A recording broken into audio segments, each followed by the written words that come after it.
This Has to Work, the podcast that has been rebooted more times than the Superman movies. And if this is the first time ever hearing about this show, forget everything I just said about all those reboots. Joining me today is my co-host, Jay Johnson. What's up, man? How you doing? I'm doing well. How are you? I'm good, man. Excited. Yeah. Good. Yeah. Well, we've got a lot in the show today. And in the deck today, we're going to talk about Frank founder Charlie Javice being sentenced to 7 years in prison for defrauding J.P. Morgan. And maybe the part that people don't realize is this kind of fraud happens more often than people think. I know you're going to have a great perspective on that. Absolutely. We're also going to talk about this week's second line, which is about Birmingham's own Pack Health. Bit of a bombshell on that one that we'll try to unpack a little bit. And then lastly, our quote of the week from our patron saint of the obvious, Sam Altman. I love his quotes. I can't wait to hear this one. When you take them out of context, they're much funnier. Absolutely. Because when you actually hear them, you're like... I can't believe this guy said that. Yeah, exactly. So let's get right into the first story we want to cover, which is Charlie Javice, founder of Frank, which was a startup that was designed as, or billed as a fintech, to help students apply for student aid, whether it's FAFSA or direct student aid, or try to get into certain scholarships or other kind of financial aid opportunities. Now, for the audience out there that doesn't know, Jay has spent more than a decade, probably 2 decades at this point, exactly in this space of trying to help kids get into college and find these financial opportunities. So just right off the bat, what are your initial reactions to this? Man, I'll tell you this. It's kind of hard to really assess or be upset with Charlie Javice. You know, like, I think what she did, she could have just done right. But it's also like J.P. Morgan, you know, Chase, like, I mean, it's like the scammers, you know, it's like they both are doing the same thing. It's just that one is just mad at the other. So it's kind of like watching a bad relationship unfold in front of all of us. We just got a front line view to, like, you know, divorce. Yeah. Divorce TV, divorce court. If you're not familiar with this story, kind of the headlines of this is that J.P. Morgan, the J.P. Morgan that everybody knows, paid $175 million to acquire this startup, Frank, that Javice ran. She was 26. Yes, and Forbes 30 under 30, like all the accolades, high profile, like this fit all of the kind of headline, salacious, you know, material for the Wall Street Journal. Does she currently make Forbes 30 under investigation list now? 30 serving 30, maybe. So what actually happened was they were in this due diligence process as J.P. Morgan was going to buy Frank, and they wanted more detailed records about these users. Javice was claiming that they had 4 million active users. They actually only had 300,000. Right. So she goes and she hires a computer science professor to basically manufacture 3.7 million users, and it apparently was pretty sophisticated. Because I mean, you know, and you can speak to this. The data that's required to make it look like a real student is going to include things, not just their name and email address and street address, but it's also going to have some like pedigree stuff to it. Absolutely. Where they went to high school, like what they studied, where they're trying to apply to school, things like that. So they literally created all of these things from thin air. So just taking a step back, before we get into how this happened or why this happened, and even my belief that this happens more than people realize, what does this mean to those students? What does it mean to that segment of students that need a tool like this? Like, does that cast a shadow over the whole thing? So all jokes aside, like, I think the part that sucks the most is financial aid now has become a requirement for students to complete in order to graduate. And I believe that, you know, it's already sketchy enough that you got to give your information to, you know, financial aid, like your tax return as a parent and stuff like that, and then have students fill out the information. And we want to talk about antiquated systems. Like FAFSA is one of the most antiquated systems in the world right now. It was to the point there a year ago when they did a system reboot and basically, I guess, upgraded, quote unquote, it shut the system down to like it's still glitchy now, almost to where they had to have leadership changes. So for me, when you have a student And working with students, I've worked with a student and we put that student's FAFSA information in, their parents' information in, and then it disappeared. And then the parents like, but you got my tax return. And I was like, I don't. You actually have it, but I did need it in order to put it in. But now we don't know where it's at, and this system not telling us. And we called customer service of FAFSA, and we was on hold for 3 hours. And we was on hold so long that we had a line of students that all needed to talk to FAFSA. And so once we got done with one, we just passed someone's cell phone down. The student who let us use their cell phone had finished 2 classes in high school on a block schedule. That means it's like, an hour and a half, and came back and we still was on the phone with them. Literally had to plug the phone up because we were just like, it was that bad. But so that tool that she said that she created where someone can do financial aid in 7 minutes is valuable because it takes forever to do it and it's very confusing, especially for, students who are, coming from moderate to low income. Yep. Yeah, and I don't know that everybody realizes this if they haven't had a kid go to college or they don't work with students going to college like you do. You have to fill it out. It's part of the admissions process at any university. Because it's a federal program, the expectation is that every single admitted student will complete a FAFSA application. Absolutely. So, and this, I don't mean this to sound like some weird flex, but we had to fill it out knowing we didn't qualify as a household. We kind of we're income bracketed too high. To really get anything from FAFSA. I think we got like $1,000 or something like that, which appreciate it. Thanks very much. But at the same time, to your point, it took us hours to fill this thing out. And we had to go dig for paperwork and all of those things. So having this tool be promised to students, and then FTC actually got complaints about it because they said, well, yeah, it kind of works, but not the way that they billed it, or not the way that they pre-sold it to us. I hate that for those students because this is one of those things where it's almost like Theranos, where everybody was like, I really want this to work because it's a great idea because a couple of drops of blood and I can do all these screening tests instead of getting stuck for an actual blood sample for a full panel. This is one of those things where you just wish it worked because it could have been so helpful. Man, if Theranos and TurboTax had a kid, it'd be Frank. The Quicken I'm telling you. Of student loans. So how did JP Morgan miss this? I mean, they're a huge investment bank. They made $81 billion in profit last year. They're doing some things right. How does an investment bank that bills itself as an investment bank screw up due diligence this badly? Well, I'll tell you this. I don't know. I'm pretty sure you remember, like back in the day when we were in college, you would go on campus and you'll have these financial institutions set up tables. And so, you'll walk by and you'll have, Chase there and Capital One and American Express and everyone else. And they were signing kids up left and right for credit. I was one of them who got it. Like, I got one of the cards. And I was like, wait a minute, I can buy a whole vacation and don't have to pay anything right now? Bet. Yeah. Spring break is paid for. And you get a free T-shirt. And that was the T-shirt. The T-shirt was the thing because you always got a T-shirt. And so, but my mom got the bill. And that was the problem. And so a lot of colleges, they banned, these financial institutions from coming on campus to be able to sell it because it was like predatory lending.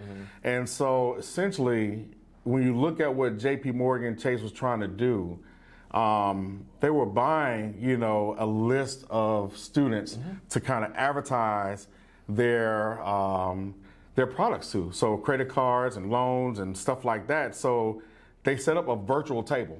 And that's what they were trying to do. So they were trying to find a loophole in a system to still market to the same group of individuals who are very vulnerable.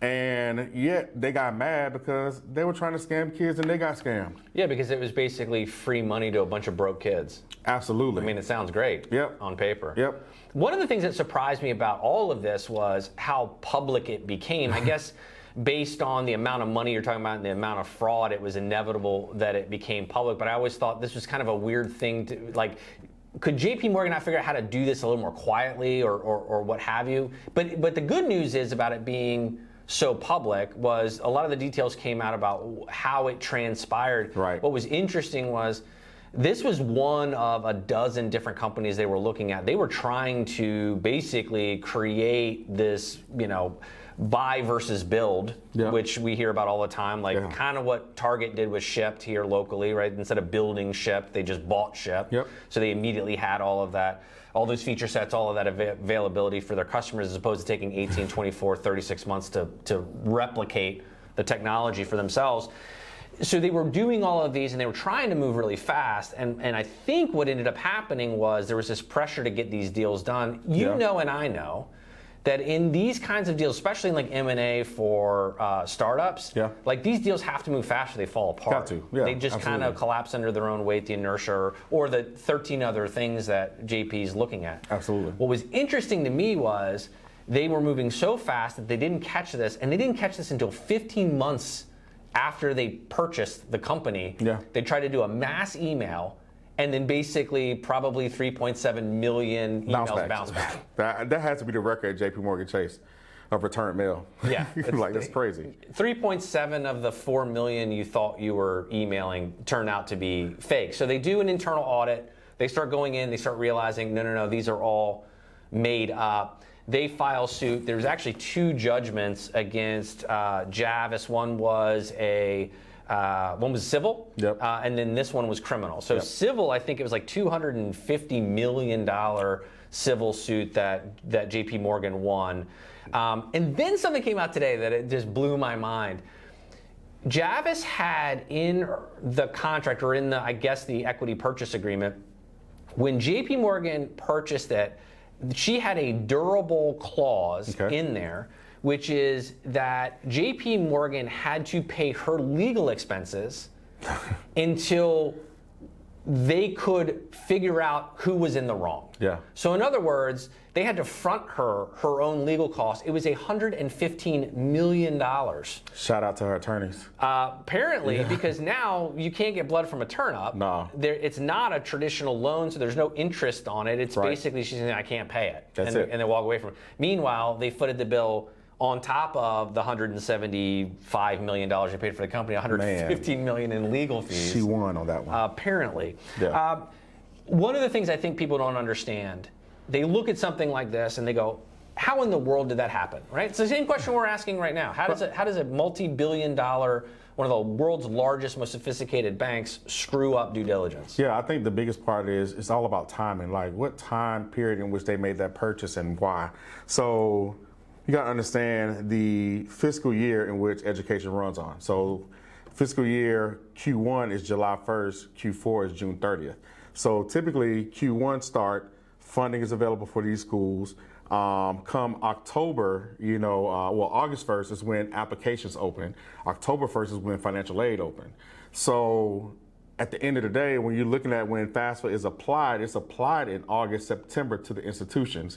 But then for the new students that's coming up that's looking to graduate, they can go as early as October 1st to start their financial aid application. So when was the purchase of the Frank, and then what they were trying to do? So they bought it right around the time that applications open, so then they could market it when financial aid open. So they can then get those addresses and send it out. And what's crazy is, like, FERPA typically covers student records if it's from the institution, but Frank wasn't an institution. So therefore, FERPA, the Family Education Protective Rights Act, did not, had to make sure I said it right, so did not cover her at all. Well, it didn't cover the students because she's not an institution. So that's why parents who don't have that FERPA signed by their kid can call up to a school and they can get any information. But what they were trying to do literally was go in, get that data, because all the information that's on that financial aid is what they need in order to approve them for a loan, so they can fast track it. And so if they did it around October, that's when the number of student records will be mostly available for them.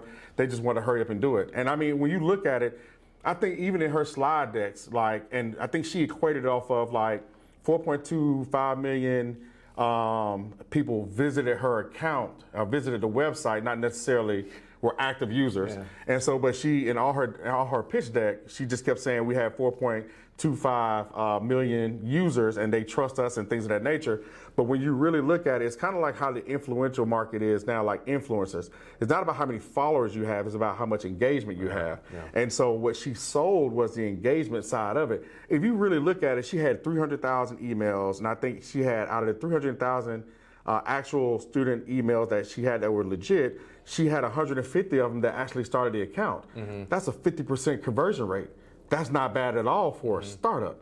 So she could have done the right thing, you know, because I mean, obviously she had access to like some really good engineers, but I think what J.P. Morgan Chase was trying to do, they were really trying to get to these new accounts and create them to help hit their margins. Because also on her pitch deck, I think she said that her CAC was like $4.25. Customer acquisition cost. Yes. I don't know what CAC is. So if you multiply that times like 4.2 million, that means she spent $19 million in like marketing. Mm-hmm. Let that sink in. She spent $19 million in marketing.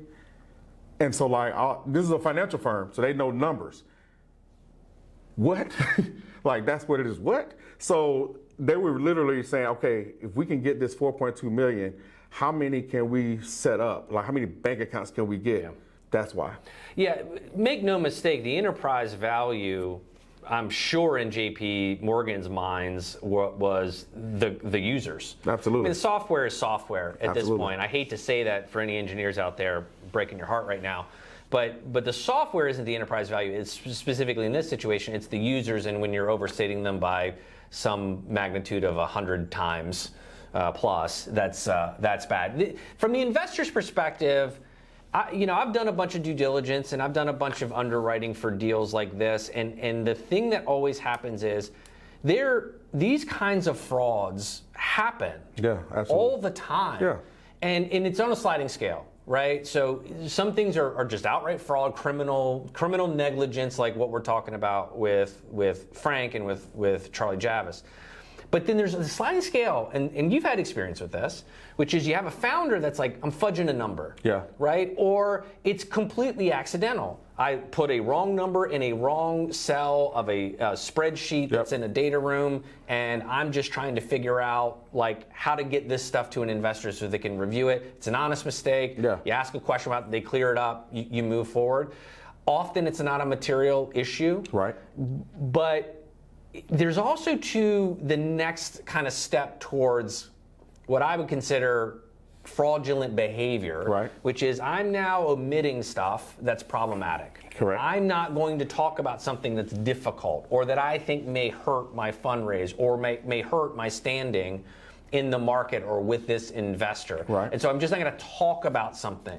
If they don't ask, I'm going to say, they start treating it like a deposition, right? Well, if you didn't ask, I'm not going to say it. Right? And so then you start creeping into, now I'm making choices actively to leave stuff out or to not tell you about something. Correct. Or to fudge something or to overstate something or to understate something. Whatever I think is going to help me in that fundraising process. And I'm sure you've had experience with that. So let me ask you a question then. Do you feel, it's easy to see what Charlie did, but do you think JP did the same thing? And let me tell you why. I believe she probably chose JP because one, I mean, JP is like that dealer on the block. It's like, all right, bet, I already know that you're selling stuff out the trunk of your car. You know, I'm not gonna ask where it came from, but I'm gonna go get it because I need it. And so like, think about it, like they were part of the Bernie Madoff, scandal, right? They pulled their money off and didn't tell anyone else. They protected themselves first. She had 4.2 million supposedly followers, students engagement. If they really valued what she had, and this was one of the only points I think her lawyer made that was really dope, then if they didn't know what they were buying, if they really put value behind what they were buying, they would offer the same deal they offered Chegg, CHEGG, the ed tech platform, because they only had 4.3 million, and then they gave them like a couple $2 billion, you know what I'm saying? So their valuation was like crazy. So, but they got a discount for 175 million. Yeah. And so, it's like, at what point in time does responsibility fall on both? Like, yes, she fudged numbers, and obviously someone did the deal on that end. So whoever signed it, it had to go through compliance and all these other different departments that said, okay, bet, and then obviously a transfer of money. I wonder if she had a Chase account, but and she probably paid her Chase bill the first payment that she had. They probably deducted it. But long story short, just to have that entity, they're stupid. It's like, but I don't even say they're stupid. In fairness, for all we know, there was somebody sitting in the corner of one of those meeting rooms, like jumping up and down on a chair saying, something's not right here. Correct. We need to look at this. And then presumably some other group of people who outranked that person was like, settle down. Yeah. You're being too loud. Or maybe not. Right. Yeah. or maybe not. Maybe it was like, no, this just sailed right through. So that's how I feel. I think honestly, to your point, like it has to be trust on all sectors, and I believe that they trusted her to do what she said she was going to do. It could be an honest mistake to kind of fudge numbers, but the reason why I went public is because she went public first, and she got fired like the day before she was supposed to get her $20 million retainer. So that's what kind of like triggered it. So shifting gears a little bit here, want to talk about our second line tribute this week is to our own Pack Health here in Birmingham, Alabama. For those of you who don't know about Pack Health or what Pack Health was, it was a coaching platform centered around people's health and wellness, and they were purchased. Let me take a step back. They were founded in 2014, I think. Let me just check my note, but it was like 2014, 2015. They were purchased by, 2013. And they were purchased by Quest Diagnostics, the big national company, huge company, in 2022. So Quest announced it was shutting Pack Health down as an entity within Quest. I think last week was the public announcement. Wow. This was a bit of a bombshell for our ecosystem. I think we're all very familiar with Pack Health. It employed hundreds of people over the years. It was a success story from a term of exits for startups here, which is always kind of a mark of progress in an ecosystem. When you read that, what were your immediate thoughts?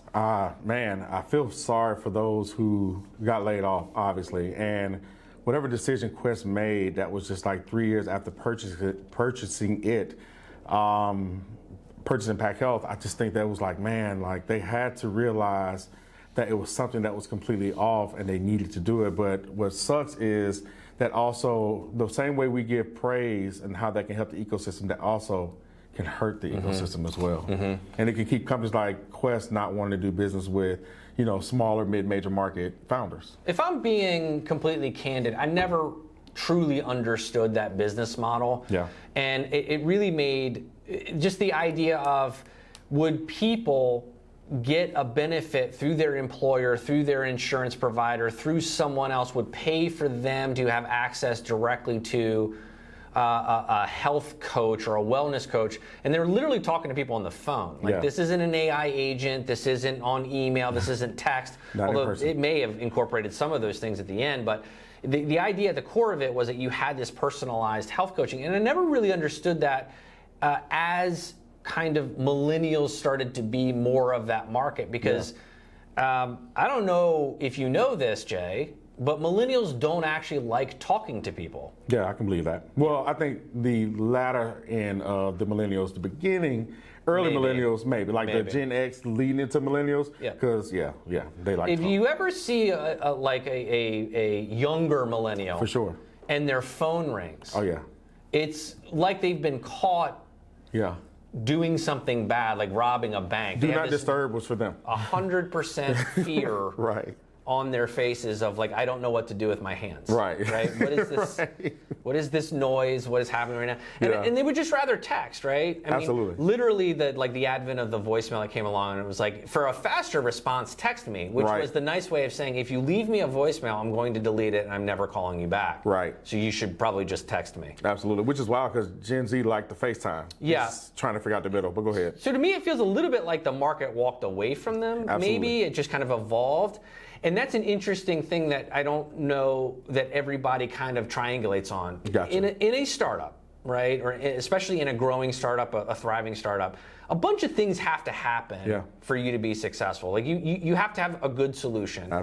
And you have to be in a big enough market to scale it. But you also have to be doing that at the right time. It's all timing. All these external factors that you have absolutely no control over have to kind of be conspiring in your favor to work out. And to me, it feels like some of the external forces of which Quest and Pack Health had no control over was starting to move away from them. Absolutely. But when you look at Quest, as big and dynamic of a company as it is, it's almost like,